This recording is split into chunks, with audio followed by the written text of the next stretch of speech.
গল্পের নাম তুমি আমার প্রাণভোমরা। লিখেছেন নুসরাত মনীষা।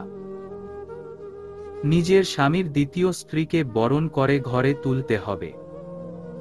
আমাকে কি শুধু এইটুকু থেকে রেহাই দেয়া যায় না? কান্নাভেজা গলায় মৌরিন নামে এক রমণী তার স্বামী আহনাফকে এই অনুরোধ করছে।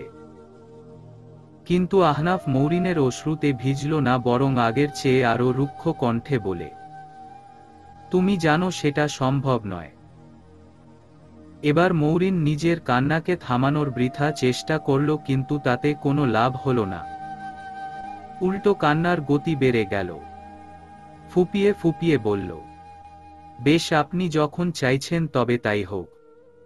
আহনাফ তার মাথায় হাত বুলিয়ে সান্ত্বনা দেওয়ার মতো করে বলে, রাইসা অনেক ভালো মেয়ে, তোমাদের একসাথে থাকতে কোনো সমস্যা হবে না। আহনাফের এই সান্ত্বনা বাক্যে মৌরিন স্তব্ধ হয়ে গেল। আহনাফের হাত মাথা হতে সরিয়ে কান্না থামিয়ে যথাসম্ভব শক্ত গলায় বলে, বিয়েটা আপনি করবেন, থাকবেনও আপনি, এখানে আমার সমস্যার কথা কেন উঠছে? মৌরিনের উঁচু গলা শুনে আহনাফ আগের রূপে ফিরে এলো। চিৎকার করে বলল, এই জন্যই বলে চোরের মায়ের বড় গলা। না হলে এখনো বাঁকা কথা বলছো? বিয়েটা কি আমি শখের বশে করছি নাকি? বাধ্য হয়ে করছি। আর এর জন্য দায়ী কে? নিজেকে প্রশ্ন করো। তুমি আর তোমার পরিবার যদি আমাকে না ঠকাতে, তবে আজ এই দিন দেখতে হতো না। মৌরিন, বোঝার চেষ্টা করো, আমি তোমাকে আর আমাদের মেয়েকে নিয়ে ভালো থাকতে চাই। আর তুমি খুব ভালোভাবে জানো সেই জন্য এটাই একমাত্র রাস্তা। মৌরিন ঘুমিয়ে থাকা 4 দিনের নবজাতকের কান চেপে ধরল। নিজেকে স্বাভাবিক করে বলল, দয়া করে এত জোরে কথা বলবেন না, মেয়েটা ভয় পাবে। আর আপনি চিন্তা করবেন না, আমি জানি দোষটা আমার। তাই তো আপনার বাবার দেয়া সব শর্ত মেনে নিয়েছি। শুধু এই শর্তে একটু আপত্তি ছিল, তবে এখন আর নেই। চিন্তা করবেন না, আপনাকে আর আপনার নতুন বউকে আমি নিশ্চয়ই বরণ করব। সত্যি বলছো?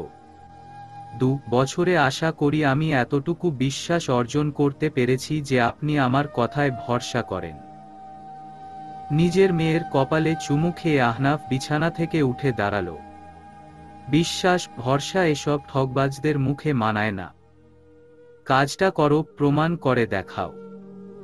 কথাটি বলে নিজের স্ত্রীর দিকে না তাকিয়েই আহনাফ বের হয়ে গেল। কারণ আহনাফ জানে, যদি একবারের জন্য মৌরিনের মায়াবী মুখের দিকে তাকায় তবে নিজের উপর নিয়ন্ত্রণ হারিয়ে ফেলবে, যার ফলে হারাতে হবে নিজের প্রাণভোমরাকে। তবে সে এটাও খুব ভালো করে জানে যে তার এই শব্দবান আর সরিয়ে নেয়া দৃষ্টি ক্রমাগত তার স্ত্রীর হৃদয়ে চূর্ণ বিচূর্ণ করছে। কিন্তু নিয়তি আর একটা লুকায়িত সত্যের কাছে সে আজ অসহায়। এদিকে এক অসহায় তরুণীরা নিশ্চুপ কান্নায় মির্জা বাড়ির ইটগুলোও কেঁপে উঠল, যেমনটি কেঁপেছিল 2 বছর আগে তার বিয়ের রাতে, যখন সে অষ্টাদশী ছিল। টিউলিপ গ্রুপ দেশের এমন একটা কোম্পানি যা সরকারের কথায় নয়, বরং সেই কোম্পানির ইশারায় সরকার পরিচালিত হয়। সেই টিউলিপ গ্রুপের কর্ণধার আব্বাস মির্জা তার ছোট ছেলের বিয়ে এমন ছাপোষা ঘরে দিবেন তা সবার কল্পনার বাইরে। এই নিয়ে বিয়ে বাড়িতে একটা চাপা ফিসফিসানি শোনা যাচ্ছিল, কিন্তু তা বন্ধ হয়ে গেল কনে যখন বিয়ের আসরে এলো। অষ্টাদশী মৌরিনের সোনার বরণ রূপের ঝলক উপস্থিত সবার মুখে ঝামা ঘষে দিল। লাল শাড়ি আর দামি হীরের গহনায় বিয়ের কনে দেখে যেন অন্ধ ব্যক্তিও দৃষ্টি ফিরে পেল। বিদায়বেলা কান্নার সময় মৌরিনে মা তারিন বেগম মেয়ের কানের কাছে ফিসফিস করে কিছু কথা বলে, যেগুলো শুনে মৌরিনের ফর্সা মুখটা আতঙ্কে রক্তশূন্য হয়ে যায় এবং সে জ্ঞান হারায়। তৎক্ষণাৎ তাকে কোলে তুলে নেয় তার স্বামী আহনাফ মির্জা। নিজের রুক্ষ কণ্ঠে বলে, অনেক হয়েছে এসব মেলোড্রামা। আমি আমার ওয়াইফকে নিয়ে গেলাম। তারপর কারো কোনো তোয়াক্কা না করেই মৌরিনকে নিয়ে বের হয়ে যায়। অগত্যা আব্বাস মির্জা সকল আনুষ্ঠানিকতা বাতিল করে বরযাত্রী নিয়ে ছোট ছেলের পিছনে বাড়ি ফিরে এলেন। মৌরিন চোখ মেলে দেখতে পায় সে সাদা আর বেগুনি অর্কিড দিয়ে সাজানো খাটের মধ্যখানে শুয়ে আছে। চারিদিকে তাকিয়ে সে অনেক অবাক হয়, কারণ এখন সে যে ঘরটিতে আছে তার আয়তন প্রায় তাদের সম্পূর্ণ বাসার সমান। আর ঘরের সাজ সরঞ্জাম এত সুন্দর আর ঝকঝকে যে আলোর রোশনীতে তার চোখ বন্ধ হয়ে আসছে। এসব দেখে মধ্যবিত্ত পরিবারের যে কেউই সব ভুলে ঘরে চলে যাব। মৌরিনের ক্ষেত্রেও তার ব্যতিক্রম ঘটেনি। অবশেষে তোমার জ্ঞান ফিরে এলো। আমি তো ভেবেছিলাম আজ রাতটাই মাটি যাবে।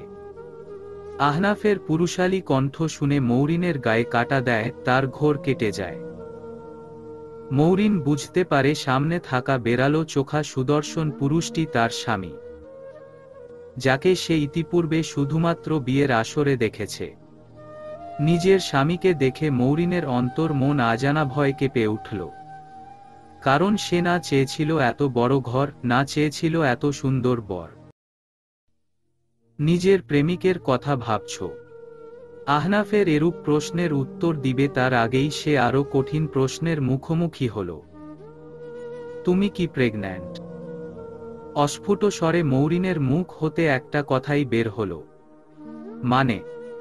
তাচ্ছিল্যের সাথে আহনাফ বলে, মানে খুব সহজ সাদাবের প্রেমিকা বলছিল। তোমার নাকি অনেক পুরানো প্রেমিক আছে, দুনিয়া এসপার ওসপার হয়ে যাবে তাও তুমি অন্য কাউকে বিয়ে করবে না। মৌরিন চোখ মুখে কাঠিন্য এনে বেশ উঁচু গলায় বলে, বিয়েটা আমার অমতে হয়েছে। আপনি নিজের ক্ষমতা কাজে লাগিয়ে আমার মা বাবাকে হুমকি দিয়ে জোর করে বিয়েতে রাজি করিয়েছেন। আহনাফ মনে হয় তার জীবনের সবচেয়ে সেরা জোকস শুনল। সে মৌরিনের দিকে এগিয়ে যেতে যেতে বলল, মাই ডিয়ার ওয়াইফ, তুমি প্রমাণ করে দিলে অতি সুন্দরী নারী একটু বেশিই বোকা হয়।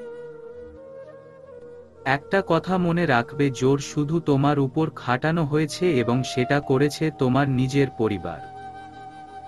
তোমার মা বাবাকে তো হুমকি দেওয়ার প্রয়োজনই পড়েনি, কারণ তারা তোমার ছোট ভাইয়ের উজ্জ্বল ভবিষ্যৎ, একটা দামি ফ্ল্যাট আর একটা দামি গাড়ির কাছে তোমাকে বিক্রি করে দিয়েছে। অবিশ্বাসের স্বরে চিৎকার করে মৌরিন বলে, আপনি ভাবলেন কি করে আমি আপনার মিথ্যা বাণীগুলো বিশ্বাস করব? আহনাফ প্রচণ্ড রেগে দুহাত দিয়ে মৌরিনের দুই বাহু চেপে ধরে, একটা কথা মনে রাখবে মির্জা, বাড়িতে এটাই ছিল তোমার উচ্চস্বরে বলা শেষ কথা। ভবিষ্যতে এমন গলায় কথা বললে গলার এমন অবস্থা করব যে আওয়াজ বের হওয়ার বন্ধ হয়ে যাবে। আর সত্য মিথ্যার যাচাই করো। নিজের মায়ের কাছ থেকে সব জেনে নাও। 10 মিনিট সময় দিলাম। বলেই মৌরিনকে ছেড়ে ওয়াশরুমে চলে গেল। মৌরিন দুরুদুরু বুকে নিজের মাকে ফোন করে। ফোন রিসিভ হতেই তারিন বেগম উৎকণ্ঠা নিয়ে প্রশ্ন করে, তুই ঠিক আছিস তো? মায়ের গলা শুনে আবেগে চোখ ভিজ উঠে। মা। কিন্তু পরক্ষণে মায়ের বলা কথাগুলোতেই সে আবেগ কেটে যায়। তোর শ্বশুর বাড়ি লোকজন কেউ কিছু জানতে পারেনি তো? তুই নিজেই সব জানিয়ে দিস নি তো? দেখ মৌরিন, তুই যদি এমন কিছু করিস তবে আমি বিদায় বেলা যা বলেছি তাই করব বলে দিলাম। আল্লাহর কসম আমি তোর বাপ ভাইকে নিয়ে গলায় দড়ি দিব। কি হলো, চুপ হয়ে গেলি যে? বল, তুই কিছু বলিস নাই তো? মৌরিন কোনো প্রশ্নের উত্তর না দিয়ে কাপা গলায় পাল্টা প্রশ্ন করে, মা, এই বিয়ের বিনিময়ে তোমরা কি কিছু নিয়েছ? তারিন বেগম মেয়ের কথায় থমকে যায়। অস্পষ্ট স্বরে বলে, ক ক কে ব ব বলেছে এসব? তোর শ্বশুর না শাশুড়ি? মৌরিন একটা দীর্ঘশ্বাস ফেলে বলে, তার মানে সবগুলো কথা সত্যি ছিল। তারিন বেগম মেয়েকে বুঝাতে চেষ্টা করে, আমার কথাটা শোন, আর শোনার কিছু বাকি নেই। বলেই মৌরিন ফোনটা কেটে বন্ধ করে দেয় আর জোরে জোরে কাঁদতে থাকে। আহনাফ কাপড় বদলে বের হয়ে দেখে মৌরিন বিছানায় বসে কাঁদছে। সে গলার স্বর বাড়িয়ে বলে, সব কনফিউশন ক্লিয়ার। মৌরিন কান্না বন্ধ করে মাথা নাড়িয়ে সম্মতি জানায়। আহনাফ বিছানায় বসে হাত দিয়ে মৌরিনের থুতনিটা উঁচু করে ধরে তার মুখপানে চেয়ে বলল, গুড। আমার 28 বছরের জীবনে আমি অনেক দামি জিনিস আমি কিনেছি, অনেক ডিল করেছি, কিন্তু বলতেই হয় তুমি আমার জীবনের সবচেয়ে সেরা ডিল। তাই বলছি অতীত ভুলে যাও, তোমার সব ধ্যান জ্ঞান এখন থেকে এই আহনাফ মির্জা। আশা করি বুঝতে পেরেছ। মৌরিন মাথা নাড়িয়ে সম্মতি জানায়। আহনাফ মৌরিনের চোখ অশ্রু আঙ্গুল দিয়ে মুছে বলে, এখন চলো দেখি তুমি তোমার প্রেম ঠিক কতটা গভীর ছিল। মৌরিন কিছু বলার জন্য ঠোঁট নাড়ানোর সাথে সাথে আহনাফ আঙ্গুল দিয়ে তাকে চুপ করিয়ে দেয়। স স স চুপ। তোমার সব কথা আজকের পর শুনব। এরপর আহনাফ তার নিজের মতো করে মৌরিনের কুমারিত্বের পরীক্ষা নিতে থাকে। এক পর্যায়ে আহনাফ ক্লান্ত হয়ে বিছানায় গায়েলে দেয়। একটু পর ক্লান্তিতে সে ঘুমিয়ে যায়। অপরদিকে তারই পাশে রক্তাক্ত ক্ষত বিক্ষত অবস্থায় যন্ত্রণায় কাতরাতে থাকে তার নববিবাহিতা স্ত্রী। হঠাৎ মাঝরাতে মৌরিনের কান্নার শব্দে আহনাফের ঘুম ভেঙে যায়। চোখ মেলে দেখে মৌরিন গায়ে মাথায় সাদা ওড়না জড়িয়ে জায়নামাজে বসে দুই হাত তুলে দোয়ায় বসে কান্না করছে। এ দৃশ্য দেখে আহনাফের বুকের মাঝে তোলপাড় শুরু হয়। তাই সে বেলকনিতে চলে যায়। বেলকনিতে বসে একের পর এক ড্রিঙ্ক করতে থাকে আর আপন মনে বলতে থাকে, এতই যখন তাকে ভালোবাসো তখন তোমার আহনাফ মির্জার সামনে সেদিন নীল শাড়ি পরে আসা উচিত হয়নি। যে মুহূর্তে তুমি আমার জীবনে পদার্পণ করেছ অন্য পুরুষের জন্য তুমি নিষিদ্ধ হয়ে গেছ। কিন্তু মৌরিন কি আদৌ নিজের প্রেমিকের জন্য মোনাজাতে কাঁদছে, নাকি নিজের মা বাবার করা বিশ্বাসঘাতকতার জন্য, নাকি ভবিষ্যতের কোনো অনিবার্য বিপদ থেকে উদ্ধারের জন্য আল্লাহর কাছে সাহায্য চাইছে? না, সেটা আহনাফ জানতে পারেনি। কারণ সে তো মৌরিনের মনের খবর জানতে চায়নি। সে শুধু তাকে পেতে চেয়েছে, তার উপর পুরুষত্ব জাহির করতে চেয়েছে। যে কাজে সে আজ রাতে সফল হয়েছে। কেউ টানা 2 ঘন্টা নামাজ পড়তে পারে তা আহনাফের ধারণার বাইরে ছিল। ভোরের আলো ফুটতে আরও অনেক দেরি। আহনাফ কখনোই মাত্রার অতিরিক্ত মদ্যপান করে না, কিন্তু আজকে করেছে। তাই নেশা সম্পূর্ণ জেগে বসছে। সে ঘরে ফিরে দেখে মৌরিন তখনও নামাজে। সালাম ফেরাতেই আহনাফ তার সামনে ধপাস করে বসে পড়ে। মুখটা মৌরিনের কাছাকাছি নিয়ে মাতাল গলায় বলে, কি ফার্স্ট টাইম প্রেমিককে না দিয়ে বৈধ হাজব্যান্ডকে দিতে হয়েছে বলে দুঃখ হচ্ছে? মদের করা গন্ধে মৌরিনের গা গুলিয়ে বমি এলো। সে হাত দিয়ে নাক চেপে ধরে বলে, আপনি স্বাভাবিক নেই, দয়া করে ঘুমিয়ে পড়ুন। কাল সকালে যা বলার বলবেন। বিলিভ মি ডিয়ার ওয়াইফ, আমি সম্পূর্ণ ঠিক আছি। আচ্ছা, কিছু বলতে হবে না, শুধু একটা প্রশ্নের উত্তর দাও। কে সেই সৌভাগ্যবান যার প্রেমে মত্ত হয়ে নামাজে ঘন্টার পর ঘন্টা বসে আমাকে অভিশাপ দিচ্ছ? মৌরিন কোনো কথা না বলে চুপ হয়ে থাকে। আহনাফ আবার বলে, বলো, কোথায় লুকিয়ে আছে সে? কথা দিচ্ছি প্রাণে মারব না, কিন্তু একেবারে ছেড়েও দিব না। সে তোমার মনের ঘরে ঢুকেছে, তার শাস্তি তো তাকে পেতেই হবে। এইসব আবোল তাবোল বলতে বলতে সেখানেই ঘুমিয়ে যায়। মৌরিন ঘুমন্ত আহনাফের দিকে তাকিয়ে দীর্ঘশ্বাস ফেলে বলে, আমার কোনো প্রেমিক নেই, না কখনো ছিল। এই 18 বছরের জীবনে আমি কোন পুরুষকে স্পর্শ তো দূরের কথা, কারো দিকে ভালো করে তাকিয়েও দেখিনি। আপনিই আমার জীবনের প্রথম পুরুষ। এরপর নিজেও পাশে শুয়ে পড়ে। মৌরিন ঘুম ভেঙে দেখে আহনাফ পাশে নেই। ঘড়ির কাঁটায় প্রায় 11টা ছুঁই ছুঁই। সে তড়িঘড়ি করে তৈরি হয়ে দরজা খুলতেই দেখে শাড়ি পরে ফর্মাল স্টাইলে এক মধ্যবয়সী মহিলা নাস্তার ট্রলি নিয়ে দাঁড়িয়ে। তাকে দেখেই মহিলাটি বলে উঠে, গুড মর্নিং ম্যাম।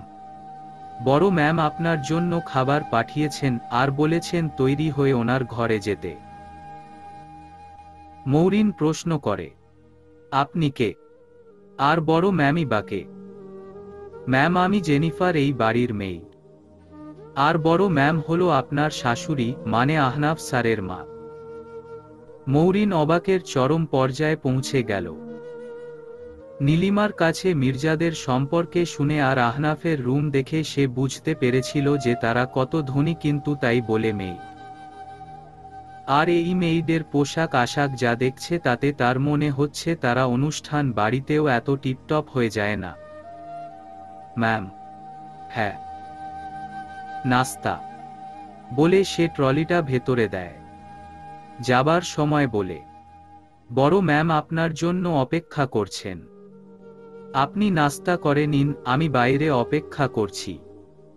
মৌরিন ব্যস্ত হয়ে বলে, আরে না না, অপেক্ষার প্রয়োজন নেই, আপনি যান, আমি আসছি।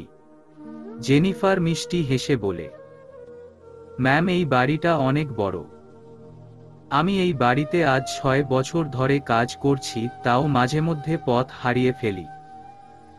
আপনি তো নতুন, আপনাকে সাহায্য করাটাই আমার কাজ। আমি দরজার পাশে আছি, আপনি আসুন।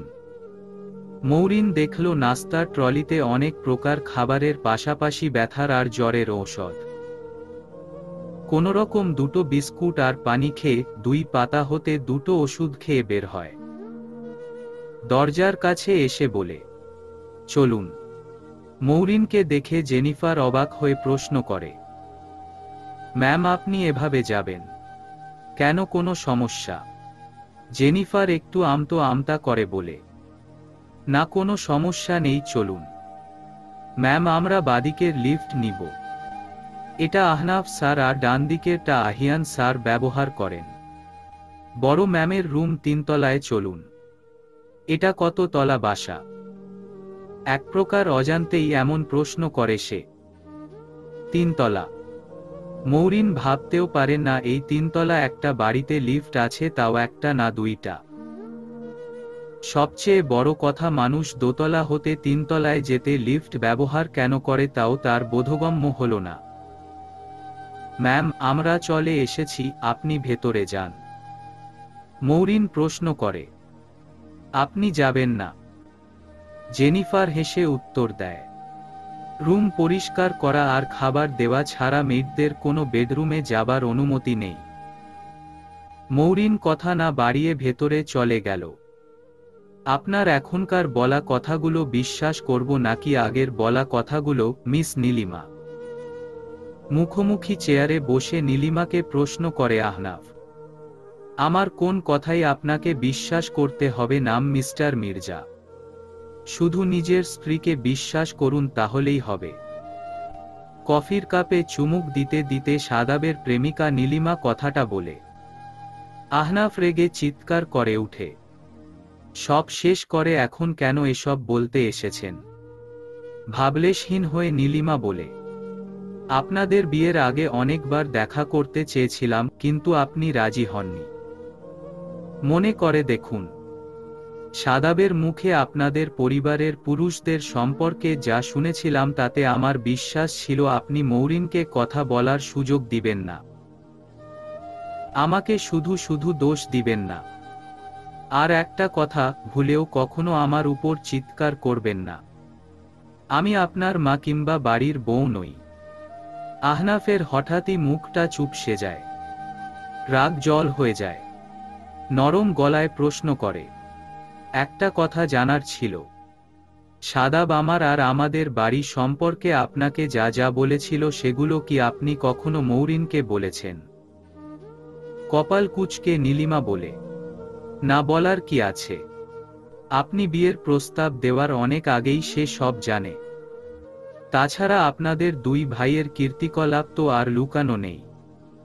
2 দিন পর পর আপনাদের কেলেঙ্কারি ফেসবুকে ট্রেন্ড করে। আসি এবার। এরপর গটগট করে রেস্টুরেন্ট থেকে বের হয়ে যায়। আহনাফ পকেট থেকে ফোন বের করে, শাদাব নামে সেভ করা নম্বরটি ডায়াল করে।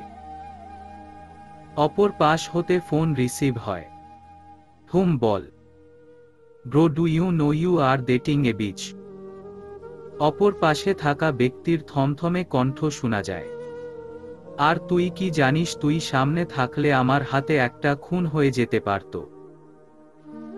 Ahnaf, I really don't care. তুই আমার মামাতো ভাই, বেস্ট ফ্রেন্ড। আমার জীবনে সবার আগে নীলিমা। সে তোর হবু ভাবি, আমার প্রাণভোমরা। তাই পরবর্তীতে ওর সম্পর্কে বাজে শব্দ ব্যবহার করার আগে শতবার ভাববি। না হলে দেখা যাবে পরদিন তোর ডেড বডি বুড়িগঙ্গায় ভাসছে। আহনাফ শাদাবকে ঠান্ডা করার চেষ্টা করে বলে, be cool bro, fine, I got it. But bro একটা ফ্রি অ্যাডভাইস দেই, don't marry her, she will make your life hell. বলেই অপর পাশের উত্তরের অপেক্ষা না করে লাইন কেটে দিল। এরপর চোখ মুখ শক্ত করে হাতের মুষ্টিবদ্ধ করে বলে, নীলিমা যা বলেছে সবটা ক্লিয়ার হওয়া দরকার। সে যা বলেছে তা যদি সত্য হয় তবে মাই ডিয়ার ওয়াইফ, তোমার সাথে আমার অনেক বোঝাপড়া হবে। সুন্দরী বলে মৌরিনের মায়ের মেয়েকে নিয়ে বেশ অহংকার ছিল, কিন্তু শাশুড়ির ঘরে ঢুকে দুই নারীকে দেখে তার খুব ইচ্ছে হলো মাকে ডেকে এনে দেখাতে সত্যিকারের সুন্দরী কাকে বলে। না, এর মধ্যে কাউকেই দেখে মনে হলো না আহনাফের মতো এত বড় ছেলে থাকতে পারে না। মৌরিনের মনে হলো সে হয়তো ভুল করে অন্য কারো ঘরে চলে এসেছে, অথবা তার শাশুড়ি বাথরুমে গেছে। তুলনামূলক কমবয়সী নারীটি বোধহয় ৫-৬ মাসের অন্তঃসত্ত্বা, কিন্তু তার চেহারার দিকে তাকিয়ে মনে হলো সে বাঙালি না মরুর দেশের কোন সুন্দরী। কারণ বাংলাদেশে নীল চোখের কোনো মেয়েকে আজ অবধি মৌরিন দেখেনি। তোমার নাম মৌরিন, তাই তো? মৌরিন সামনে থাকা মহিলার কথায় মাথা নাড়িয়ে সায় দিয়ে সালাম দেয়। সালামের জবাব দিয়ে তিনি বলে, আমি সুজানা খান, তোমার শাশুড়ি। আর ও হলো ফ্লোরা, আহনাফের বড় ভাই আহিয়ানের স্ত্রী। যাও ওর পাশে গিয়ে বসো। মৌরিন বসতে বসতে ভাবতে লাগল, শাশুড়ি মানে কি? আমার মনে হচ্ছে আমি কোন তুর্কি সিরিয়ালের শুটিং সেটে বসে আছে, যেখানে শাশুড়ি পুত্রবধূর চেয়ে বেশি সুন্দরী, আর এক একটা ঘর মানুষের পুরো বাড়ির চেয়ে বড়। আচ্ছা, লোকটা আবার ৪২০ নাটকের মোশাররফ করিমের মতো ঠক নয় তো? তার ভাবনায় ছেদ পড়ে সুজানা খানের চড়া গলার স্বরে, এই মেয়ে জবাব দিচ্ছ না যে? মৌরিন কি জবাব দিবে সে তো কিছু শুনতেই পায়নি। এদিকে ভদ্রমহিলার কড়া গলা শুনে তার গলা শুকিয়ে এলো। যথাসম্ভব নিজেকে সামলে বলে, জ জ জি ম ম মানে? সুজানা খান ধমকে উঠে, কি মানে করছো? আমি বাংলায় প্রশ্ন করেছি, আলমারিতে এতগুলো ড্রেস রাখা আছে, তাও তুমি এই বেরঙের সুতি জামা কেন পরেছ? নিচুস্বরে মৌরিন বলে, আমি জানতাম না আলমারিতে আমার কোনো কাপড় আছে। সুজানা খান এবার নরম হলেন, শান্ত স্বরে বললেন, তা ঠিক, জানবে কি করে? তোমার বড় তো কাল কাউকে তোমার সাথে দেখাই করতে দেয়নি। তা কোথায় সে? তোমার পিছু পিছু এলো না? মৌরিন মাথা নিচু করে ফেলে, সকালে উঠে উনাকে দেখিনি। ওহ আচ্ছা, যে জন্য তোমাকে ডাকা। এ বাড়ির বউদের জন্য কিছু নিয়ম আছে, তা বলার জন্য। মৌরিন জিজ্ঞাসু দৃষ্টিতে তাকায় তার শাশুড়ির দিকে। তিনি বলতে থাকে, ১. বাড়িতে এখন থেকে এসব সাধারণ কাপড় নয়, ডিজাইনার কিছু পরে থাকবে। ২. গলা উঁচু করে কথা বলবে না। ৩. বাড়ির পুরুষদের সাথে তর্ক করবে না। ৪. এ বাড়িতে ২০টার উপরে ঘর আছে। এই ঘর আহিয়ানের ঘর আর সাদাবের ঘর বাদে যে ঘরে ইচ্ছে যেতে পারো, কিন্তু রাতে নিজের স্বামীর ঘরেই থাকতে হবে, সে তোমাদের মধ্যে যত ঝামেলাই হোক না কেন। 5. বডিগার্ড ছাড়া কোথাও বের হবে না। 6. বাড়ির অন্য কারো কোনো ব্যাপারে নাক গলাবে না। 7. মেয়েদের সাথে প্রয়োজন ছাড়া কথা বলবে না। বুঝেছ? মৌরিন মাথায় নাড়িয়ে সায় দিল। সুজানা খান বলতে থাকল, বাকি রইল বাড়ির কাজ। এর জন্য মেইড আছে, রান্নার জন্য শেফ আছে। তোমার যা খেতে ইচ্ছে করবে তাদের বলবে, তার রান্না করে দিবে। তাই রান্না বান্না বা ঘরের কাজের দরকার নেই। স্বামীর অনুমতি নিয়ে যেখানে ইচ্ছে যাও, যা খুশি করো, কাউকে কৈফিয়ত দেওয়ার প্রয়োজন নেই। এখন যাও, ঘরে গিয়ে ড্রেসটা বদলে নাও। মৌরিন উঠে দাঁড়াবে তখন ফ্লোরা বলে, মোম আমিও যাই, অনেকক্ষণ বসে আছি। মৌরিনের অপরাধবোধ হলো একটা প্রেগন্যান্ট মহিলাকে এতক্ষণ বসিয়ে রাখার জন্য। তাই সে ফ্লোরাকে উঠে দাঁড়াতে সাহায্য করল।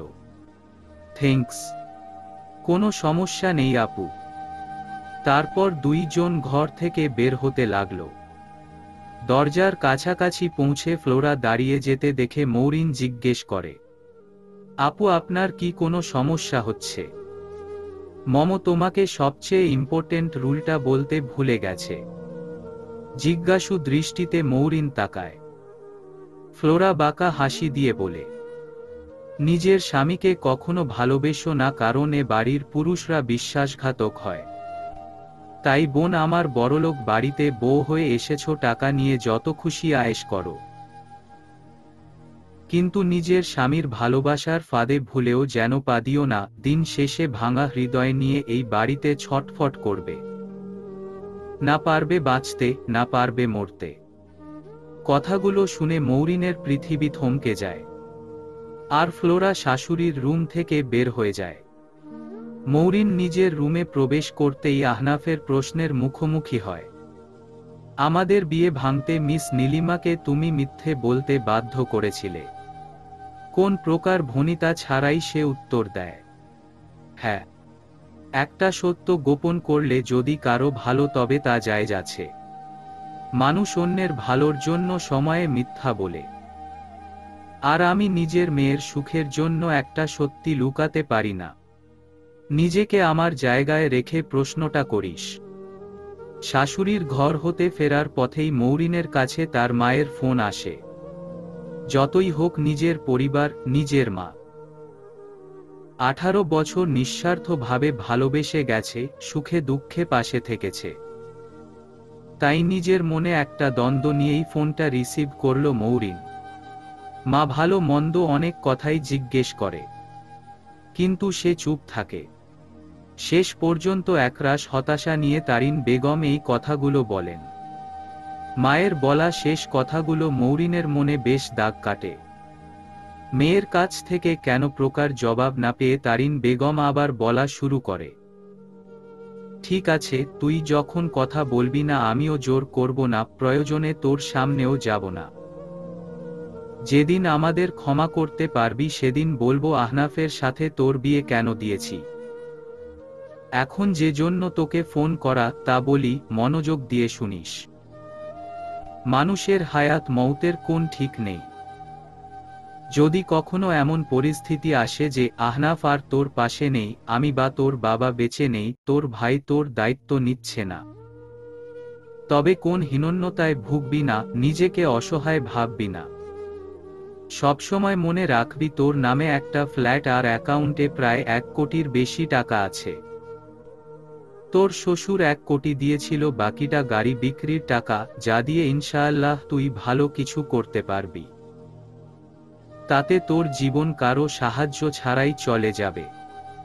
তোর লাগেজে নীল রঙের একটা ফাইলে সব কাগজপত্র আছে। আর হ্যাঁ, এটা তোর কাছে গোপনে যত্ন করে রাখিস। সবাই যেমন জানে যে টাকার লোভে আমরা তোর বিয়ে দিয়েছি, তেমনই জানতে দে। কারণ এটা তোর বিপদের সঙ্গী, যা সবাইকে দেখিয়ে বেড়াতে হয় না। মৌরিন কি বলবে কিছু বুঝতে পারে না। মৌরিনে মা ভারাক্রান্ত হৃদয়ে আবার বলতে শুরু করে, সবশেষে একটা কথাই বলবো, তুই হয়তো ভাবতে পারিস যে সব খোলাসা করে স্বামীকে বলে দেয়া উচিত, কিন্তু মারে পুরুষ মানুষ বড্ড জটিল। এখন তোর প্রতি মোহ আছে, ভালোবাসা আছে, দুদিন পর নাও থাকতে পারে। তখন তোকে উঠতে বসতে এই ত্রুটি নিয়ে খোঁটা দিবে। নিজের সব অন্যায় আবদার এই একটা ত্রুটির জের ধরে পূরণ করে নিবে। কথাটা মাথায় রাখিস। দোয়া করি ভালো থাক। একটা দীর্ঘশ্বাস ফেলে তারিন বেগম ফোন কেটে দেন। মৌরিন বুঝতে পারে না এই মুহূর্তে তার ঠিক কি করা উচিত। সবটা প্রচণ্ড ঘেলাটে লাগছে তার কাছে। তবে কি সে তার গর্ভধারিণী মাকে ভুল বুঝল? মৌরিন নিজের রুমে প্রবেশ করতেই আহনাফের প্রশ্নের মুখোমুখি হয়। আমাদের বিয়ে ভাঙতে মিস নীলিমাকে তুমি মিথ্যে বলতে বাধ্য করেছিলে। কোন প্রকার ভনিতা ছাড়াই সে উত্তর দেয়, হ্যাঁ। আহনাফ তার সামনে দাঁড়িয়ে আবার প্রশ্ন করে, তার মানে মিস নীলিমা যা যা বলেছেন সব সত্যি? মৌরিন নির্লিপ্ততা গলায় বলে, আমি জানি না নীলিমা আপু আপনাকে কি বলেছে। তবে এটা ঠিক, আপনি যখন শাফিন ভাইয়া আমাকে বলেছিল আপনি আমাকে বিয়ে করতে চান আর আমাদের বাড়িতে প্রস্তাব পাঠাবেন, তখন আমি নীলিমা আপুকে আপনার কাছে গিয়ে বলতে বলেছিলাম যে আমার কারো সাথে গভীর প্রেম আছে, আর বিয়ে যদি আমার অমতে হয় তবে আমি পালিয়ে যাব। তাছাড়া এটাও বলতে বলেছিলাম আমার সম্পর্কের কথা আমার মা বাবা মেনে নিয়েছে, যাতে আপনি আমার বাসায় বিয়ের প্রস্তাব না পাঠান। আপু আপনার কাছে এসব বলতে প্রথমে রাজি ছিল না, কারণ সে জানে আমি কখনোই কোন ছেলের সাথে সম্পর্কে জড়াইনি। কিন্তু আমি নানান রকমের কসম আর ইমোশনাল ব্ল্যাকমেইল করে তাকে এক রকম বাধ্য করেছিলাম এটা করতে। অবাক হয়ে আহনাফ বলে, কিন্তু কেন? এত বড় ঘর থেকে প্রস্তাব পেলে তো মেয়েরা বিয়ের জন্য পাগল হয়ে যায়। তাচ্ছিল্যের সুরে মৌরিন বলে, অন্যান্য মেয়েদের কথা আমি জানি না, তবে আমি আমাদের থেকে সামান্যতম বড়লোক কাউকে বিয়ে করতে চাইনি। সেখানে আপনার পরিবারের সাথে আমার পরিবারের তফাতে তো আকাশ পাতাল। আমি কোনোভাবেই এই অসম সম্পর্কে কোনোভাবেই জোড়াতে চাইনি, কারণ বেশিরভাগ ক্ষেত্রেই এসব সম্পর্ক টিকে থাকে না। আহনাফ প্রশ্ন করে, আর কোনো কারণ আছে? মনে মনে মৌরিন নিজেকে বলে, আছে, আরও একটা কারণ আছে। সেটা হলো আমার অতীতে ঘটে যাওয়া একটা দুর্ঘটনা। কিন্তু আমি সে সম্পর্কে আপনাকে তখনই বলবো যখন আপনার সম্পর্কে সব সত্যি জানব। বিয়েটা যখন হয়েই গেছে আমি সবটা দিয়ে চেষ্টা করব এই সম্পর্কটা টিকিয়ে রাখার। কি হলো বলো? মৌরিন আহনাফের দিকে ঘাড় উঁচু করে বলে, এটাই কি যথেষ্ট নয়? তাছাড়া আপনার সম্পর্কে যা শুনেছি। মুচকি হেসে আহনাফ খাটে বসে পড়ে মৌরিনের হাত ধরে টান দিয়ে নিজের পাশে বসায়। এরপর আলতো করে মৌরিনের মাথাটা নিজের বুকে টেনে নিয়ে বলে, আমিও জানি না তুমি আমার সম্পর্কে কতটা শুনেছ, তার মধ্যে কোনটি সত্য কোনটা মিথ্যা। তাই আমি নিজে আগে সবটা বলি, তারপর না হয় তুমি ঠিক ভুল বিচার করো। আহনাফ মৌরিনকে বলতে শুরু করে, জীবনে না চাইতেন আমি সব পেয়েছি। কোন কিছুর কমতি কখনোই ছিল না। টাকা, গাড়ি, বাড়ি, যখন যা চেয়েছি তাই পেয়েছি।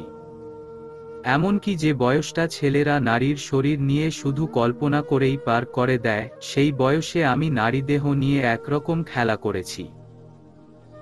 আহনাফের এমন স্বীকারোক্তি শুনে মৌরিনের মনে হলো কেউ তার কানে গরম সীসা ঢেলে দিয়েছে। তীব্র ঘৃণায় সে আহনাফের বুক থেকে মাথা তুলে নিতে চাইল, কিন্তু আহনাফ আরও শক্ত করে তাকে জড়িয়ে নিয়ে বলে, আমার কথা বলা শেষ হয়নি। এখনো অনেক কিছু বাকি আছে, তোমাকে সবটা শুনতে হবে। আমি মানছি নারীদেহে আমি কৈশোর থেকেই বিচরণ করেছি, কিন্তু তার সুযোগ আমাকে একজন করে দিয়েছিল। একরাশ ঘৃণা, ভয় আর সন্দেহ নিয়ে মৌরিন কাপা কাপা গলায় প্রশ্ন করে, ক ক কে? আহিয়ান মির্জা।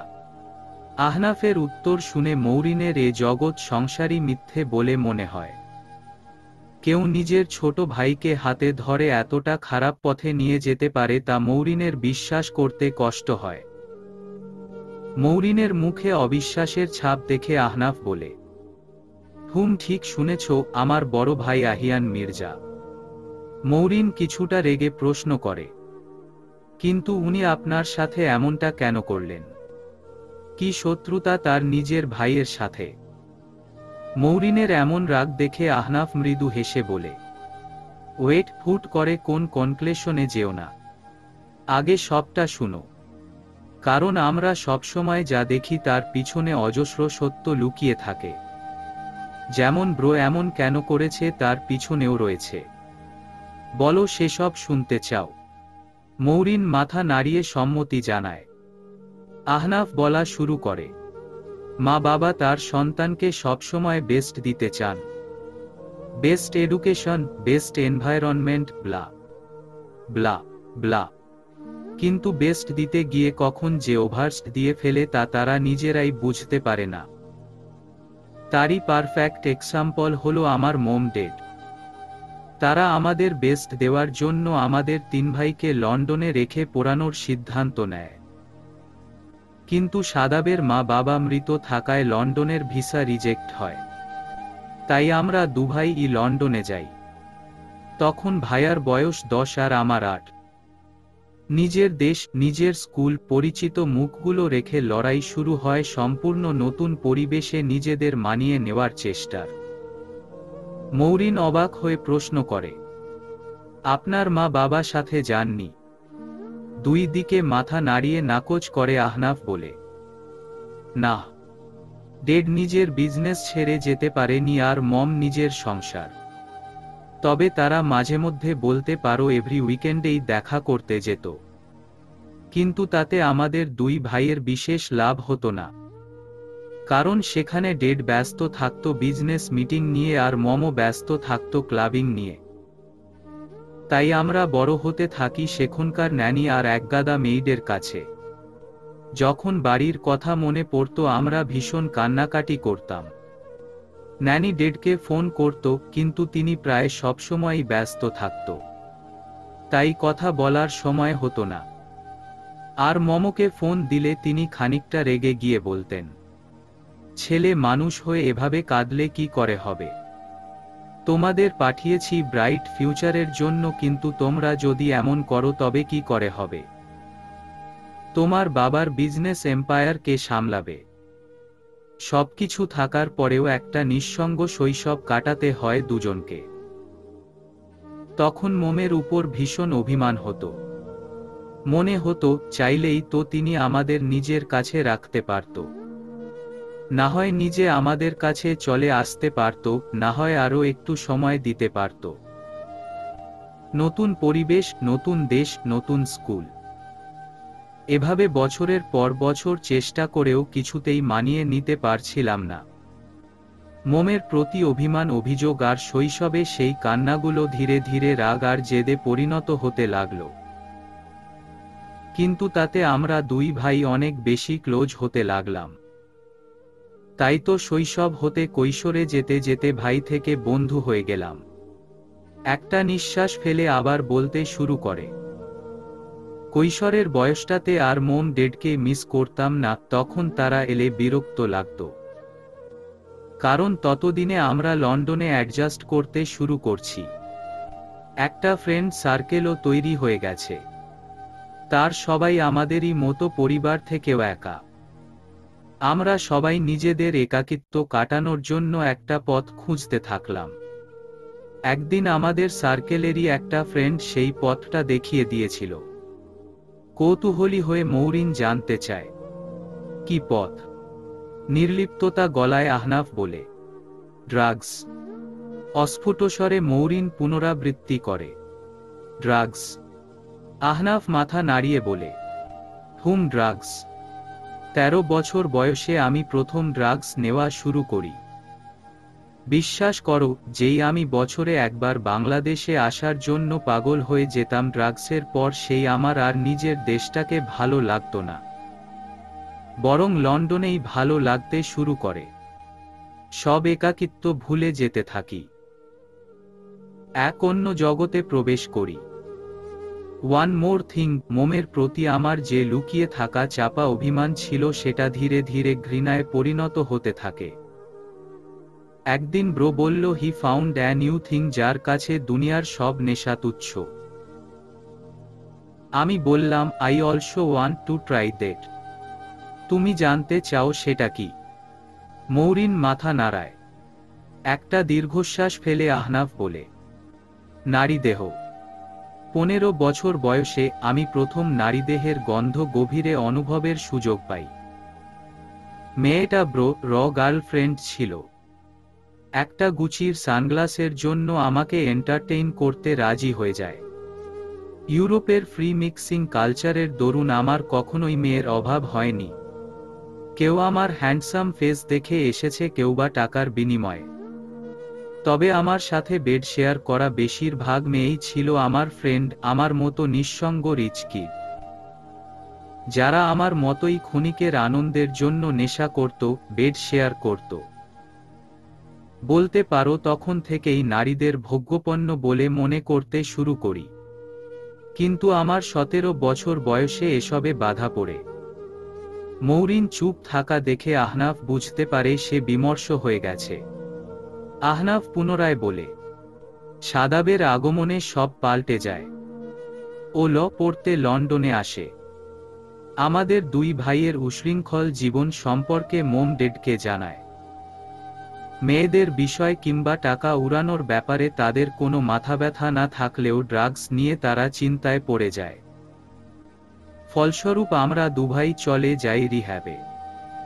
4 বছর পর রিহ্যাব থেকে ফিরে বুঝতে পারি সব নেশা থেকে মুক্তি আছে, কিন্তু নারীর নেশা থেকে মুক্তি নেই। ভেবেছিলাম দেশে ফিরে এলে সব ঠিক হয়ে যাবে, কারণ এখানে তো আর মেয়েরা ইউরোপের মতো সহজলভ্য নয়।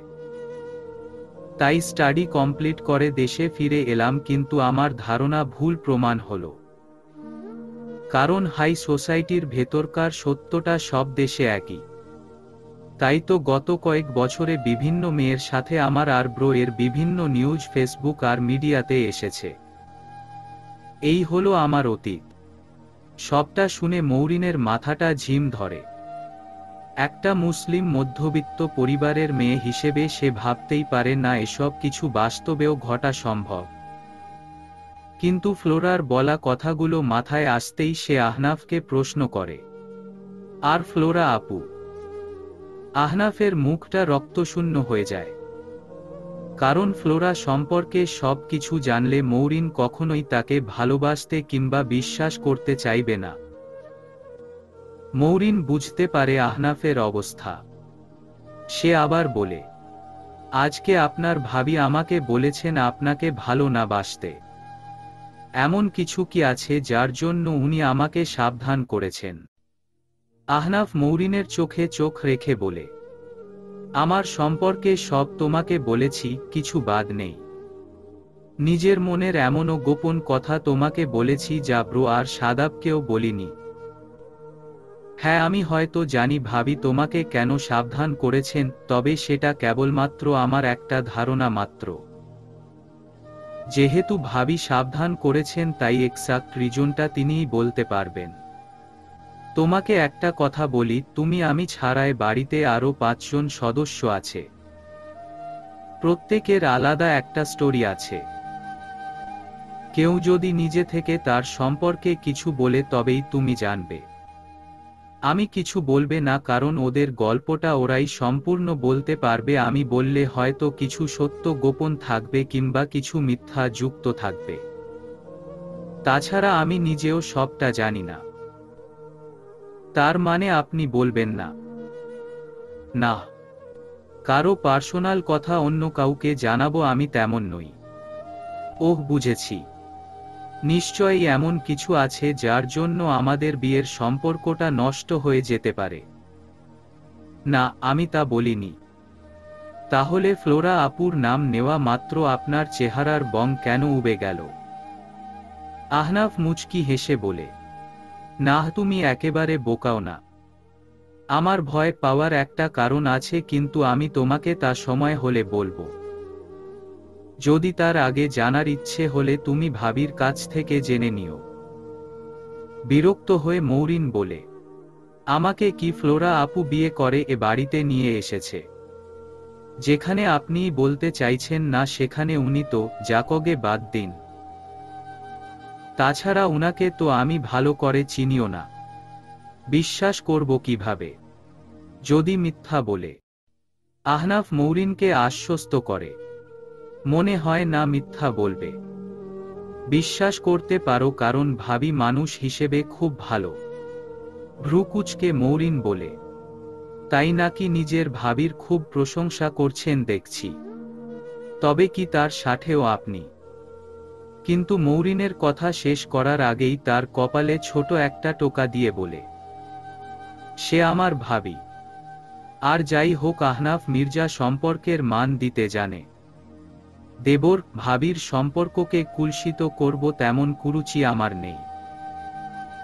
বুঝেছ? নির্লিপ্ততা গলায় মৌরিন বলে, তাই বুঝি গতকাল রাতে স্বামী স্ত্রীর সম্পর্কের মান দিলেন? আহনাফ একটা দীর্ঘশ্বাস ফেলে মৌরিনের পায়ের কাছে হাঁটু গেড়ে বসে যায়। এতে বিচলিত হয়ে মৌরিন দাঁড়িয়ে পড়ে, একই কি করছেন? আহনাফ তার হাতটা টেনে আবার বিছানায় বসিয়ে দেয়। তারপর বলতে থাকে, আমি অনেক বড় অন্যায় করেছি তোমার সাথে। I am sorry. তাচ্ছিল্যের সাথে মৌরিন বলে, আপনারা ছেলেরা মনে করেন সরি বললেই সব সমাধান হয়ে যায়। কিন্তু একটা মেয়ে কত আশা নিয়ে, কত স্বপ্ন নিয়ে বিয়ে করে সেটা বুঝতে চান না। কারণ আপনার মতো পুরুষের চাহিদা থাকে শরীর। নববধূর স্বপ্ন ভাঙার যন্ত্রণা যে কত সেটা আপনি অনুভব করতে পারবেন না। গোত্রাতের ব্যবহারে আমার হৃদয়ে যে কতটা ক্ষত সৃষ্টি হয়েছে তা আপনি ধারণাও করতে পারবেন না। আহনাফ দুই হাত দিয়ে মৌরিনের দুই হাত ধরে বলে, আমাকে একটা সুযোগ দাও। আমি কথা দিচ্ছি তোমার হৃদয়ের সব ক্ষত পূরণ করে দিব। এসব বলা যত সহজ, বাস্তবে করা ততই কঠিন। তাছাড়া কিছু কিছু ক্ষত চাইলেও পূরণ করা যায় না, দাগ থেকে যায়। আপনি আমাকে একটু ভাবার সময় দিন। বলেই আহনাফের হাতের বাঁধন থেকে নিজের হাত দুটো সরিয়ে ওয়াশরুমে চলে যায়। আহনাফ উঠে বারান্দায় চলে যায়। সেখানে একটা সিগারেট জ্বালিয়ে মনে মনে বলে, সাদাব বারবার সাবধান করেছিল। বলেছিল, আহনাফ সাবধান, ভুলেও নারীদের ভোগ্যপণ্য বলে মনে করিস না, সম্মান করতে শিখ। মনে রাখবি, একটা নারী যদি তোকে জন্ম দিতে পারে তবে সে তোকে তার পায়ের কাছেও আনতে পারে। আজকে ঠিক তাই হলো। কত ভালো করে মাফ চাইলাম তবুও তার মন গলল না। প্রবলেম নাই, প্রয়োজন পড়লে আবার মাফ চাইব। যতক্ষণ মাফ না করবে ততক্ষণ মাফ চাইব। তাছাড়া নিজের স্ত্রীর কাছে মাফ চাইতে কিসের লজ্জা? অন্যদিকে ওয়াশরুম হতে বেরিয়ে মৌরন ভাবতে থাক, কোন সিদ্ধান্ত নেওয়ার আগে আমার ফ্লোরা আপুর সাথে কথা বলতে হবে। কিন্তু উনি যদি বলতে না চায় তবে? তাছাড়া মায়ের সাথেও একবার কথা বলা দরকার। শুনি মা কি বলতে চায়, কেনই বা আমাকে আহনাফ মির্জার সাথে বিয়ে দিয়েছে। রেপ হতে কেমন লাগলো? প্রশ্নটা শুনে মৌরিনের মাথা থেকে ধোঁয়া বের হতে লাগলো। দুপুরের খাবারের জন্য ডাইনিংয়ে যেতেই মৌরিনকে ফ্লোরা এই প্রশ্ন করে। ফ্লোরার ইঙ্গিতটা বুঝেও না বুঝার ভান করে সে বলে, মানে আমি বুঝতে পারছি না আপনি কি বলছেন আপু। ফ্লোরাও আরো খোলাসা করে বলে, মানে তো খুব সহজ, তোমার গায়ে এত কামড় আর আঁচড়ের দাগ দেখে বুঝতে পারছি যে আহনাফ তোমাকে ছাড়েনি। শুনেছিলাম বিয়েতে তুমি রাজি নও, তাই প্রশ্ন করলাম। এ ধরনের ব্যক্তিগত আক্রমণ মৌরনের বেশ গায়ে লাগল। তাছাড়া ফ্লোরা তো তার আপন কেউ না যার সাথে সে এসব শেয়ার করবে। তাই সে কিছুটা রুক্ষ কণ্ঠে বলে, তবুও আপু আমি আপনার কথা বুঝতে পারছি না। স্বামী স্ত্রীর বৈধ সম্পর্কে রেপ শব্দ কোথা হতে এলো? একটু টেনে টেনে ফ্লোরা বলে, রিয়েলি? তার মানে বলতে চাইছো কাল রাতে তোমার কনসেন্ট ছিল? এবার মৌরিন রেগে গেল, তবু যথাসম্ভব নিজেকে সামলে বলে, আপু আপনার মনে হয় না আপনি একটু বেশি পার্সোনাল কথা জিজ্ঞেস করছেন? বাঁকা হেসে ফ্লোরা তাচ্ছিল্য করে বলে, কি ব্যাপার, মনে হচ্ছে হাজবেন্ডের ভালোবাসায় অলরেডি ফেঁসে গেছো? মৌরিন দাঁত কিরমির করে বলে, নিজের স্বামীকে ভালোবাসা কি অপরাধ? তাছাড়া আমার মতো মেয়েরা বিয়ের পর স্বামীকে নিজের সবটা দিয়ে ভালোবাসবো বলে অপেক্ষা করি, তা স্বামীর চরিত্র যেমনই হোক। তুমি আহনাফের অতীত জানো? মৌরিন হেয়ালি করে বলে, যদি বলি জানি। কিছুটা অবাক হয়ে ফ্লেরা বলে, তারপরও তোমার নিজের উপর ঘেন্না হচ্ছে না? বেরিয়ে আসতে ইচ্ছে হচ্ছে না এই বিয়ে থেকে? মৌরিন ফ্লোরার চোখের দিকে তাকিয়ে বলে, আপু বিয়েটা কেন ছেলে খেলা নয় যে ইচ্ছে হলো আর বেরিয়ে এলাম। বিয়ে একটা বন্ধন, সারা জীবনের দায়িত্ব। আমার কাছে বিয়ে মানে ফটো সেশন করে সোশ্যাল মিডিয়াতে আপলোড করা কিংবা সারা দিন লতুপুতু করা নয়। আমার কাছে বিয়ে হলো দায়িত্ব, বিশ্বাস আর ভরসা। এমন একটা সম্পর্ক যেখানে দুজনের অতীতে যাই থাকুক বর্তমান আর ভবিষ্যৎ পানির মতো স্বচ্ছ। জীবনের সব পরিস্থিতিতে জীবনসঙ্গীর পাশে থাকা, এমনকি মরণের পরও তার সাথে পরকালের জীবন তার সাথেই কাটানোর ইচ্ছা রাখা। ফ্লোরা ব্যঙ্গ করে বলে, তুমি তো দেখছি এই যুগের বেহুলা। সামান্য হেসে মৌরিন বলে, মজা নিচ্ছেন? কিন্তু আমি এটাই বিশ্বাস করি। তার মানে তুমি এ বিয়েটা মেনে নিয়েছ? আল্লাহর কালাম পড়ে বিয়ে করেছি, এখানে না মানার কিছু নেই। ফ্লোরা কিছুটা হতাশ হয়ে বলে, ওহ, তার মানে বিয়েতে রাজি না হওয়া একটা লোক দেখানো, তাই তো? ওটা অতীত, আর অতীত নিয়ে পড়ে থাকলে ভবিষ্যৎ খারাপ হয়। ফ্লোরা মৌরিনের এরূপ কথা শুনে রাগান্বিত স্বরে বলে, সেটা বলো, তুমি নিজের ব্রাইট ফিউচার দেখছো? আসলে তোমাদের মতো মেয়েরা নাটক করে বিয়ে করবে না বলে, কিন্তু বড়লোক কাউকে পেলে ঠিকই সব মেনে নেয়। মৌরিন নিজেকে শান্ত রেখে বলে, আপু বয়স আর সম্পর্ক দুই দিক দিয়েই আপনি আমার চেয়ে বড়। আশা করি এমন কিছু বলবেন না যে আমার সেটা ভুলে যাব। তাই এসব অপশব্দ দ্বিতীয়বার আমাকে শোনাবেন না। মৌরিন সেখান থেকে চলে যেতে নিলে ফ্লোরা তাকে বলে, তুমি জানতে চাও না আমি তোমাকে কেন সাবধান করতে চাইছি? মৌরিন তো জানতেই চেয়েছিল, কিন্তু যে মেয়ে বিয়ে আর স্বামী স্ত্রীর সম্পর্ক নিয়ে এমন ধারণা রাখে তার কোন কথায় কান না দেওয়াই বুদ্ধিমানের কাজ বলে মনে করল। প্রয়োজন নেই বলে সে না খেয়েই সেখান থেকে চলে গেল। ফ্লোরা মনে মনে বলে, তুমি ভুল করলে মৌরিন। একটা সময় আমার কথা না শোনার জন্য আফসোস করবে। পুরুষ মানুষ তার শখের নারীকেই সবচেয়ে বেশি কষ্ট দেয়, সবচেয়ে বেশি কাঁদায়। সত্যি বলতে, যে নারীকে মাথায় তুলে রাখা দরকার তাকেই পায়ের নিচে পিষে দেয়। শাদাবের কথাগুলো শুনে আহনাফের চোখে মুখে অনুতাপের ছাপ ভেসে ওঠে। মৌরিনের কাছে অনেকবার মাফ চেয়েও যখন আশানুরূপ ফল পায় না, তখনই শাদাবের কাছে আসে সাহায্য চাইতে। কিন্তু শাদাব সাফ মানা করে তাকে চলে যেতে বলে। কিন্তু আহনাফ নাছোড়বান্দার মতো বসে থাকলে সে কথাগুলো বলে। শাদাব আবার বলে, আমরা পুরুষজাতি বাহিরের মেয়েদের সাথে রং তামাশা করি, সফটলি কথা বলি, কিন্তু নিজের ওয়াইফ বা লাভারের সাথে এমন ব্যবহার করি যেন সে আমাদের কেনা দাসী বাদী। আমরা চাই সে আমাদের হাতের পুতুল হয়ে থাক, আমাদের কথায় উঠুক, আমার কথায় বসুক।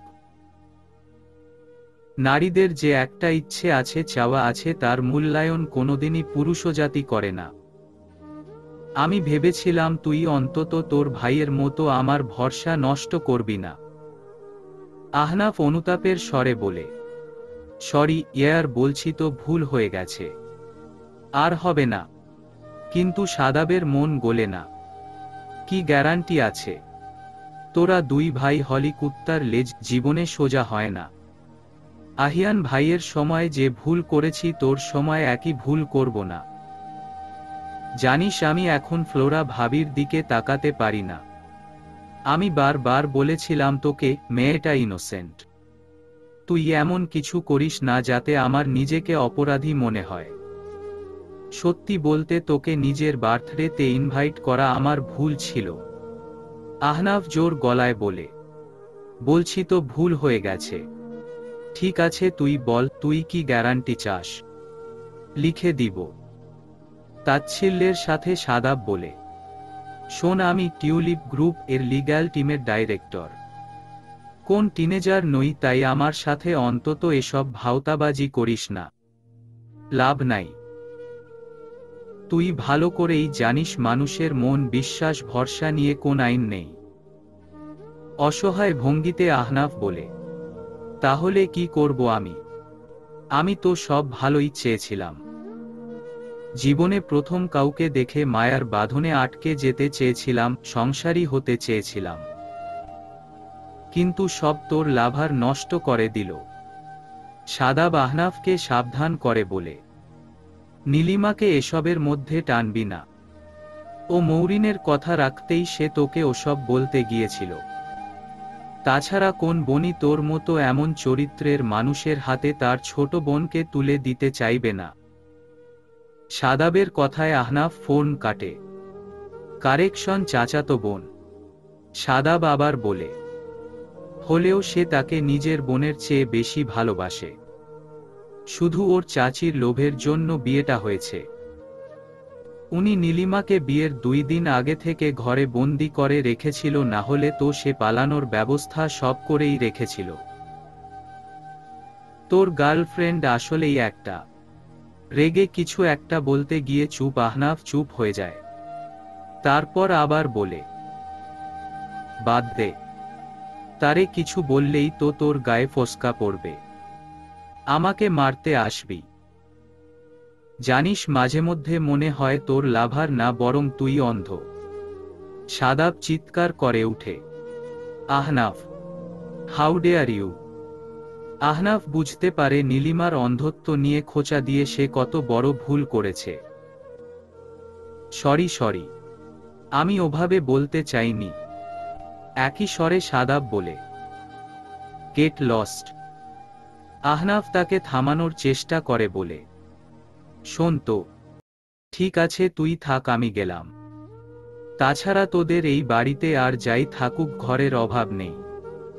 অনুনয়ের স্বরে আহনাফ বলে, এমনভাবে কেন বলছিস? এটা তো তোরও বাড়ি। সাদাব প্রচণ্ড রেগে জোরালো গলায় বলে, না, এটা আমার বাড়ি না। 1 মিনিট, আমার তো কোন বাড়িই নেই। কারণ আজ অবধি তোর বাবা আমার নিজের বাড়ি কোথায় তা বলেনি। আমার বাবার ছবিটাও দেখায়নি। এমনকি নিজের বাবার নামটাও আমাকে বলেনি। আহনাফ সাদাবকে বোঝানোর চেষ্টা করে, বলেনি নিশ্চয়ই তোর ভালোর জন্যই। তাচ্ছিল্যের সাথে সাদাব বলে উঠে, হ্যাঁ তা তো অবশ্যই অনেক ভালো করেছে আমার। তবে উনি আমার এতটা ভালো না করলেই পারতেন। তোর বাবার এই ভালো করার জন্যই বৈধ জন্ম হওয়া সত্ত্বেও আমি জারজদের মতো কখনোই নিজের পিতৃ পরিচয় জানতে পারিনি। কথাগুলো বলে সে শুধু ঘর থেকেই না, বাড়ি থেকেও বের হয়ে গেল। অন্যদিকে আহনাফ বোকার মতো দাঁড়িয়ে আছে আর হতাশ হয়ে ভাবছে, এটা কি হলো? এসেছিলাম বউয়ের রাগ ভাঙানোর উপায় জানতে। কাজের কাজ তো হলোই না, উল্টো এখন মরার উপর খাড়ার ঘা বন্ধুও রেগে গেল। আল্লাহ, আমি কি করব? কোথায় যাব? এভাবে কতক্ষণ ভাবতেই বুদ্ধির বাতি জ্বলে উঠল। ইয়েস, পেয়ে গেছি। রাস্তা পেয়ে গেছি। স্ত্রীকে শয্যাসঙ্গী করো কিন্তু ভালোবেসো না। আব্বাস মির্জার সামনে মাথা নিচু করে বসে আছে আহনাফ। কাঙ্ক্ষিত ব্যক্তির সাথে দেখা করতে বের হবে তখনই এক মেইড এসে জানায় তা বাবা তাকে ফ্যামিলি মিটিং রুমে ডাকছে। রুমে গিয়ে বাবার মুখোমুখি বসে সে আব্বাস মির্জা ছেলেকে কিছুক্ষণ পর্যবেক্ষণ করে বলে মেয়েটাকে ভালোবেসে ফলো নিত। বাবার প্রশ্নে আহনাফের বুকটা কেঁপে ওঠে। সে ভয় পায় তার বাবা সব বুঝতে পারে নিত। নিজেকে যথাসম্ভব সামলে বলে, ডেড, এটা কেমন প্রশ্ন? আমি তো আগেই তোমাকে বলেছি সে আমার জেদ। আহনাফ মির্জাকে রিজেক্ট করার অডাসিটি দেখিয়েছে। শাস্তি তো পেতেই হবে। চাইলেই ওকে তুলে আনতে পারতাম, গুম করতে পারতাম, কিন্তু এতে আমার ইগো স্যাটিসফাই হতো না। জানি, তবুও আরেকবার তোমার মুখ থেকে শুনে নিলাম।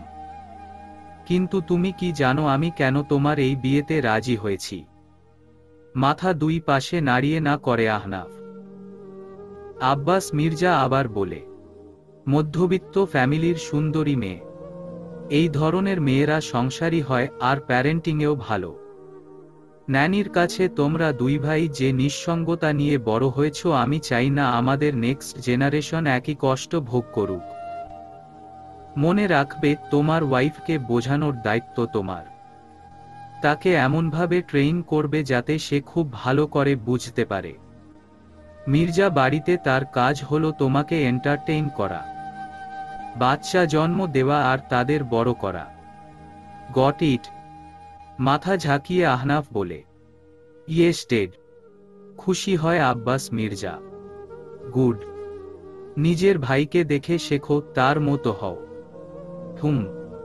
বলে বাবাকে বিদায় জানিয়ে আহনাফ দরজার কাছে পৌঁছাতেই আব্বাস মির্জা বলে উঠে, স্ত্রীকে শয্যাসঙ্গী করো কিন্তু ভালোবেসো না। এমন কিছু যদি আমি আজ করতে পারলে ফলাফল ভালো হবে না। আহনাফ বেরিয়ে যেতেই আব্বাস মির্জা বলে উঠে, নিজের বাপের চোখকে ফাঁকি দিবে এত চালাক তুমি এখনো হওনি আহনাফ। তুমি যেদিন বিয়ের কথা বলতে আমার কাছে এলে সেদিনই আমি বুঝতে পেরেছিলাম মেয়েটা তোমার জেদ নয়, ভালোবাসা। আর গতকাল বিয়ের আসরে ওই মেয়ের অজ্ঞান হওয়ার পর তোমার ছটফটানি দেখেই কনফার্ম হয়ে গেলাম। তাকে যদি এনে না দিতাম তবে তুমি আমার হাতের বাইরে চলে যেতে। কিন্তু আমি তা হতে দিতে পারি না। থাক না, কয়েকদিন এনজয় করো। এমনিতেই তো ওই মেয়ে মির্জা বাড়িতে কিছুদিনের মেহমান। অন্যদিকে বাবার ঘর থেকে বের হয়ে আহনাফ গন্তব্যের উদ্দেশ্য রওনা হয়। গাড়িতে বসে ভাবতে থাকে বাবার বলা কথাগুলো। আর মনে মনে বলে, সরি ডেড, মিথ্যা বলার জন্য। কিন্তু আমার কাছে আর অন্য কোন উপায় নেই। আমি যে মৌরিনকে প্রথম দেখাই ভালোবেসে ফেলেছি। আমি জানি না কেন তুমি চাও না আমি কাউকে ভালোবাসি। ছোটবেলা থেকে শিখিয়েছ ভালোবাসা হলো এমন একটা ফাঁদ যেখানে পড়লে মানুষ শুধু যন্ত্রণা পায়, জীবন ধ্বংস হয়ে যায়। কিন্তু আমার কাছে তো ভালোবাসা মানে জীবনে বেঁচে থাকার অক্সিজেন। আর মৌরিন হলো আমার প্রাণভোমরা। যদি মৌরিনকে ভালোবেসে আমার জীবন ধ্বংস হয়ে যায় আমার কোন আফসোস থাকবে না। আহনাফের ভাবনার মধ্যেই গাড়ি হোটেল রেডিসনে এসে থামে। আহনাফ নিজের বুক করা টেবিলের কাছে যেতেই দেখে দুটি পরিচিত মুখ বসে আছে। বিয়েটা কেন দিলে? আহনাফ বেরিয়ে যেতেই মৌরিন নিজের মাকে ফোন দেয়। মেয়ের ফোন পেয়ে কান্নায় ভেঙে পড়েন তারিন বেগম। মৌরিনও আবেগে গা ভাসায়। এরপর নিজেদের নিয়ন্ত্রণ করে কুশলাদি বিনিময় করে। সবশেষে মৌরিন জানতে চায় এই কথা, কিন্তু জবাব দিতে গিয়ে আবার বুক ভেঙে কান্না আসে তারিন বেগমের। কি হলো মা বলো? কান্না থামিয়ে তারিন বেগম বলে, আমার কিছু করার ছিল না। তোর শ্বশুর বলেছিল বিয়ে না দিলে তোকে তুলে নিয়ে যাবে আর তারেককে, মৌরিনের ছোট ভাই, মেরে ফেলবে। কিন্তু আহনাফ যে বললেন তোমাদের কোন জোর করা হয়নি, বরং স্বেচ্ছায় তোমরা টাকার বিনিময়ে আমাকে বিক্রি করে দিয়েছ। কারণ তোর বর এসব কিছুই জানে না। মানে মানে সে তোকে যা বলেছে সেও তাই জানে। তোকে আমরা টাকার জন্য বিক্রি করেছি। মা, আমি কিছুই বুঝতে পারছি না, আমাকে সব খুলে বলো। তারিন বেগম ঘটনা বলতে শুরু করেন। তোর শ্বশুর যেদিন বিয়ের কথা বলতে আমাদের ডেকে পাঠিয়েছিল সেই দিন আমরা ভেবেছিলাম নীলিমা আর শাদাবের ব্যাপারে কথা বলতে ডেকেছেন। কিন্তু না, তিনি তো ডেকেছিলেন তোকে তার ছোট ছেলের বউ করে নিতে। তখন তোর বাবা না করে আর সরল মনে তোর সব সত্য আর ওই অ্যাক্সিডেন্টের কথা বলে দেয়। অবাক হয়ে মৌরিন প্রশ্ন করে, আমার শ্বশুর সব জানে? জানে, কিন্তু উনি আহনাফকে এমনকি অন্য কাউকে কথাটা বলতে না করে আমরা রাজি হই না। তখনই তিনি বলে, যদি উনার কথা না শুনি তবে তিনি তোকে তুলে নিয়ে গিয়ে বিয়ে দিবে, আর তারেককে, মৌরিনের ছোট ভাই, আর নীলিমাকে মেরে ফেলবে। উনি জামাইকে তোর অতীতের কোন কথা জানাতে নিষেধ করে, এমনকি তুইও যাতে কখনো না বলিস সেই ব্যবস্থা করতে বলে। আরও বলে তোর সাথে বিয়ের বিনিময়ে যেন আমরা জামাইয়ের সামনে টাকা, গাড়ি, বাড়ি এইসব দাবি করি। বাধ্য হয়ে আমরা সেদিন তাই করি। ফলে জামাই শর্ত দেয় যে কোনো ভাবে তোকে বিয়েতে রাজি করাতে, আর বলে একবার বিয়ে হলে আর কোন দিন তোকে আমাদের বাড়িতে আসতে দিবে না। কারণ যে মেয়ের মা বাবা টাকার কাছে মেয়েকে বিক্রি করে দেয় তাদের সাথে সে বা তার পরিবার কোন সম্পর্ক রাখবে না। সব শুনে মৌরিনের মাথায় বাজ পড়ে। এসব কেন লুকালে আমার কাছ থেকে? নিরুপায় ছিলাম। তোকে জানালে তুই বিয়ে করতি না, আর মির্জারা অনেক পাওয়ারফুল, বিয়ে না হলে নির্ঘাত তোর কোন ক্ষতি করত? রেগেমেগে মৌরিন বলে, হোক পাওয়ারফুল, তাতে আমাদের কি? আর ক্ষতি করবে মানে? দেশে কি আইন নেই? মেয়ের বোকা বোকা কথা শুনে দীর্ঘশ্বাস ফেলে তারিন বেগম। মৌরিন, ওরা মির্জা টিউলিপ গ্রুপের মালিক। যেখানে পুরো দেশটাই ওদের কথায় চলে সেখানে আইন আদালত কি করবে? ওরা যদি এখন তোকে বা আমাদের পুরো পরিবারকেও গুম করে দেয় তবুও কেউ কিছু বলবে না। বরং তুই চুপ থাক, মানিয়ে নে। মায়ের কথা শুনে মৌরিনের টনক নড়ে, রাগটা পানি হয়ে যায়। সত্যিই তো এ জগতে টাকাই বড়। এই টাকার জোরে মির্জা আর তাদের মতো বড়লোকেরা সব কিনে নেয়, দেশ, আইন, এমনকি মানুষের জীবনও। কান্না ভেজা গলায় বলে উঠে, তাহলে কি আমি আর নিজের বাড়ি যাব না? তোমাদের দেখব না? মেয়ের কথা শুনে তারিন বেগমেরও চোখে জল আসে। মৌরিন চোখ মুছে বলে, আমি এসব শর্ত টর্ত মানি না। তাছাড়া এসব বলার উনি কে? বাপ ছেলে মিলে আমার জীবনের বারটা বাজিয়েছে। সবাই কি আমাকে পুতুল পেয়েছে নাকি? আমি এক্ষুনি যাচ্ছি আমার শ্বশুরের কাছে। কেন আমার সাথে এমন করলো আমার জানতে হবে। আর আহনাফকে অতীত জানাতে কেন না করলো সেই প্রশ্নের উত্তরও দিতে হবে উনাকে। ঘাবড়ে গিয়ে তারিন বেগম বলে উঠে, শোন মা, বাড়াবাড়ি করিস না। তোর শ্বশুর খুব ভয়ঙ্কর মানুষ। তোর ভাইটা ছোট, তাছাড়া মা বাপ মরা একটা অন্ধ মেয়ের দায়িত্ব আমাদের কাঁধে। আপাতত যেমন আছে তেমন চলতে দে। মায়ের কথা শুনে চুপ হয়ে যায় মৌরিন। কিছুক্ষণ পরে বলে, কিন্তু মা, উনি যে বিশ্বাস করে নিজের সমস্ত অতীত আমাকে বলেছেন। তাহলে আমি সত্য গোপন করলে তো উনাকে ঠকানো হবে। জানি, কিন্তু জীবন বাঁচানো তো আগে। তোর শ্বশুর যদি জানতে পারে তুই তোর স্বামীকে সব সত্যি বলেছিস সেদিনই আমাদের এই পৃথিবীতে শেষ দিন হবে। তাহলে এখন আমি কি করব? আল্লাহকে ডাক, তিনি নিশ্চয়ই জামাইয়ের সামনে তার বাবার সত্যিটা আনবেন। আর মন দিয়ে সংসার কর।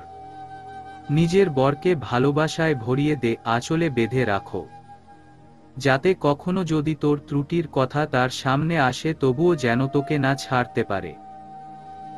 মুঠোফোনের দুই পাশে দুই অসহায় নারী নীরব অশ্রু ঝরাতে থাকে। এই smart man once said, you can not be wise in love at the same time. গানেটা পুরোপুরি মনে না থাকলেও এই লাইনের মর্ম হারে হারে টের পাচ্ছে আহনাফ। সত্যিই তার বুদ্ধিলোপ পেয়েছে, না হলে নীলিমা যার সাথে তার আদা কাঁচকলা তাকেই সে সাহায্য করতে বলে। আর মেয়েটাও কেমন সাথে করে, একেবারে উকিলটাকেও নিয়ে এসেছে। কি আর করা, বাঘের খাঁচায় একবার যখন এসেই পড়েছে, নিজের কাজ হাসিল না করে যাবে না। আপনার হাতে অপচয় করার সময় থাকলেও আমার নেই। আধ ঘন্টা যাবৎ এখানে অপেক্ষা করেছি, আর আপনি এসে 10 মিনিট ধরে চুপচাপ বসে আছেন। কিছু তো বলুন। তাছাড়া আমি অন্ধ মানুষ, চেহারা দেখে বুঝে যাব সেই উপায়ও নেই। নীলিমার খোঁচাটা বুঝতে পেরেও চুপচাপ হজম করে আহনাফ বলে, আসলে একটা ইম্পর্টেন্ট বিষয়ে ডেট ডেকেছিল, তাই দেরি হয়ে গেছে। আর সরি, আমি ওভাবে অত কিছু ভেবে বলিনি। শাদাব, ইয়ার সরি, মাফ করে দে না রে। শাদাব কোন কথাই বলল না, কিন্তু নীলিমা বলে, চরিত্রহীনকে চরিত্রহীন বলা যদি দোষ না হয়, তবে অন্ধকে অন্ধ বলা দোষের কিছু না। আমি আপনার চরিত্র নিয়ে অনেক কিছু বলেছি, একবার নয় অসংখ্যবার আপনাকে চরিত্রহীন, লম্পট বলেছি। সেগুলো যদিও মেনে নিতে পারে, তবে আমাকে অন্ধ বলাটাও মেনে নিতে হবে। কি শাদাব, তাই তো? শাদাবের তীব্র অনিচ্ছা সত্ত্বেও সে এখানে বসে আছে। তার উপর নীলিমার খোঁচা মারা কথা আর অযাচিত যুক্তি সহ্য করছে আধ ঘন্টা যাবৎ। যতই সে বলুক সে আহনাফকে মাফ করতে পারবে না, ততই নীলিমা জেদ করে বলে অন্য কোনো কারণ নয়, বরং তাকে অন্ধ বলেছে সেটা নিয়ে রাগ না করতে মাফ করে দিতে। সে এই জেদি মেয়েটাকে কিভাবে বুঝাবে? অন্য কোনো কিছুতে তার কিছু যায় আসে না। তার কাছে শত অপরাধের মাপ আছে, কিন্তু তার প্রাণভোমরাকে নিয়ে কেউ কিছু বলবে সে তা বরদাস্ত করবে না।